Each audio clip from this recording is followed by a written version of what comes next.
అన్ని ప్రసాదాలు ఒకటి అనుకుంటాం. కానీ తిరుమల ప్రసాదం తినని వ్యక్తి, తిరుమల దేవుడిపైన నమ్మకం లేని వ్యక్తి మన రాజకీయాలకు మనం వేసిన ఓట్లతో గెలిచి మన రాజ్యాన్ని రాష్ట్రాన్ని ఏలి ఈరోజు తిరుమల దేవస్థానాన్ని భ్రష్టు పట్టించడానికి ప్రయత్నం చేశారు. అయితే ఈ రాజకీయ పార్టీ ఆ రాజకీయ పార్టీ అని లేకుండా అన్ని రాజకీయ పార్టీలకు ఈ పాపంలో భాగమున్నది. గుర్తుపెట్టుకోండి ఈ విషయాన్ని.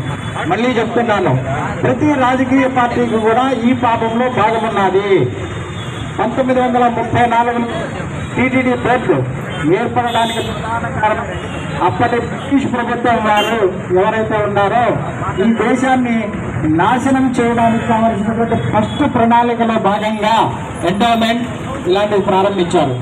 ఆ ఎండోమెంట్ ద్వారా హిందువు సెక్యులర్ అవుతున్నాడు, సెక్యులరు వేరే మతానికి సంబంధించిన వ్యక్తి అవుతున్నాడు, చివరికి పరమతానికి సంబంధించిన వ్యక్తిగా మారుతున్నాడు. కాబట్టి ఈ ఎండోమెంట్ వ్యవస్థ ఏదైతే ఉన్నదో అది పూర్తిగా హిందువులకు వ్యతిరేకమైన వ్యవస్థ.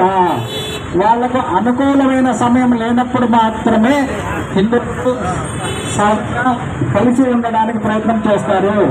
వాళ్ళకి వాతావరణం వచ్చిన వెంటనే ఏమాత్రం జంకకుండా ఈ పొద్దున్నటువంటి దేశంలో సుమారుగా 1/3 వంతు భాగాన్ని వర్క్ బోర్డు భూముల పేరుతో ఆక్రమించడానికి ప్రయత్నం చేస్తున్నారు.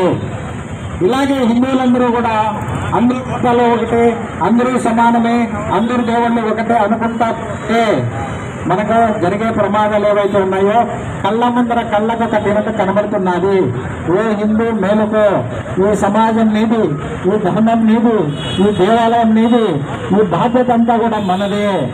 ఈరోజు మన దేవస్థానాలకు అందరూ వెళ్తాం. శనివారం అయితే 200 మంది అన్నదానం, అయ్యప్ప స్వాముల్లో 150 మందికి అన్నదానం. అదే గుడికి ప్రాబ్లం వస్తే 10 మంది రారు. ఏంటి దుస్థితి? తినడానికి మొక్కడానికైతే మాత్రమే దేవుడు ఉపయోగపడతాడా?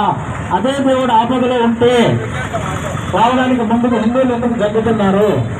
కాబట్టి ప్రతి హిందువు కూడా చూడండి, హిందూ దేవస్థానాల్లో మనం ఏదో వెళ్ళి మన స్వార్థం కోసం దేవుణ్ణి మొక్కుతున్నామా, లేదా ఆ దేవుణ్ణి కాపాడడానికి కూడా మనమే ఉన్నామా? ఈ 2 ప్రశ్నలు మనం వేసుకోవాల్సిన అవసరం ఎంతైనా ఉన్నది. కాబట్టి ఈరోజు ఈ సంఘటన ఏదైతే ఉన్నదో ఇది ప్రతి ఒక్క హిందువులు కూడా గమనించుకొని రాబోయేటువంటి ప్రమాదాలను ముందుగా హెచ్చరిస్తున్నారు. కాబట్టి రాజకీయ ప్రక్షాళన జరగాలి.